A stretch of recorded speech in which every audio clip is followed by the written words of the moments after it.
Kata-kata Hasan Basri, qala maktubun fit Taurat khamsatu ahrufin. Tertulis dalam kitab Taurat ada 5 perkara.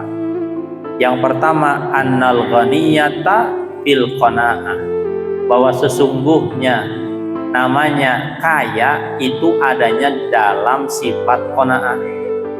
Artinya sekaya apapun orang, kalau belum memiliki sifat qanaah, dia belum kaya, karena belum memiliki sifat menerima. Qanaah itu kan paling enak. Nih contoh misalkan, orang itu kalau qanaah, menerima apa adanya, diberi kopi ya gak apa-apa, diberi teh alhamdulillah, diberi susu ya sudah, mau gak diberi minum pun gak apa-apa, sehingga hati ini santai gitu, bahagia. Itulah orang kaya. Tapi orang yang miskin itu adalah orang yang tidak memiliki sifat qanaah. Nah, sejatinya kekayaan itu dalam menerima. Karena orang itu kalau tidak punya sifat menerima, pasti dia akan hidup dalam kerepotan terus. Dia tidak akan bahagia karena dia memikirkan apa yang tidak ada, padahal belum tentu tersedia. Makanya katanya, apa nikmat yang paling besar? Kita diberikan hati yang qanaah.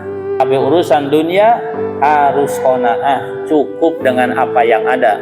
Tapi urusan akhirat jangan pernah cukup. Oh, saya masih kurang terus. Ya, masih kurang. Begitu pula dalam ilmu. Dalam ilmu gak boleh qanaah. Kita harus merasa kurang.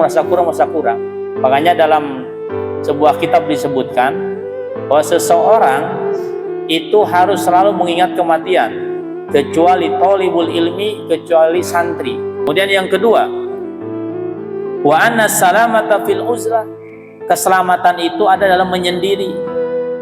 Jadi kalau kita bertanya, siapakah orang yang selamat? Orang yang tidak banyak berbaur dengan orang lain, dia tidak menyakiti dan tidak disakiti, dia akan selamat. Ya, meskipun baik mana antara menyendiri dan kumpul, tergantung orangnya. Kalau orangnya banyak bermanfaat, maka kumpullah dengan orang supaya dia menebarkan kemanfaatan. Dan kalau tidak bisa memberikan manfaat, mendingan diam, karena lebih baik dia sendiri, pahalanya sendiri, tidak berlaku untuk orang lain, tapi juga dia tidak membuat orang lain berdosa, dan dia juga tidak berdosa. Ngobrol aja nu ieu politik, ngobrol goreng batur, wajeng nu ieu pusing teu boga duit, teu boga hutang, wajeng nu ieu tatang rumah tangga teu kada gua hayang mah pusing, sebenarnya sorangan lah. Dia tidak dibantu dan tidak membantu orang, tapi lebih selamat. Yaitu namanya annal uzlah, annas salama fil uzlah. Kemudian yang ketiga, wa annal hurma fi rabdis syahawat. Kalau orang ya ingin mulia, itu tanya apa? Rabdus syahwat, harus menghilangkan keinginan-keinginan. Karena kebanyakan syahwat itu membuat maksiat, dan kebanyakan syahwat itu menjatuhkan kita pada keharaman.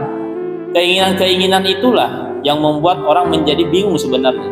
Makanya ada bahasa, sebenarnya uang kita cukup untuk hidup, tapi tidak cukup untuk gaya hidup. Hilangkan syahwat. Apa yang diinginkan harus sesuai dengan kemampuan. Kemudian yang keempat, wa anna tamattu fi ayyamin tawilatin, bahwa sesungguhnya kenikmatan sejati itu di hari-hari yang panjang. Di mana hari yang panjang? Yaitu di akhirat. Makanya bapak-bapak, ibu-ibu, cenage, bayangkan kalau ingin kenikmatan itu nanti di akhirat, karena itu kenikmatan abadi, tidak akan diakhiri, akan berada di surga selamanya. Bayangkan kalau kita ingin nikmat di surga bengkel, sehingga ketika kita sedang berdagang, kemudian banyak uang, tapi terdengar sholat, maka tinggalkan. Yang terakhir, wa anna sabra fi ayamin qalilatin, sabar itu di waktu yang sebentar. Jadi kasabar, sabar itu ada 3 ya. Sabar melaksanakan taat, sabar meninggalkan maksiat, sabar dalam musibah. Pak, sabar dan sakedeung sabarna. Sabar teh hanya di dunia saja. Ya, sabar itu hanya sebentar. Maka kakuat sabar da teu lila ieu. Ya, misalkan nih, ada orang Dia lapar. Dia lapar.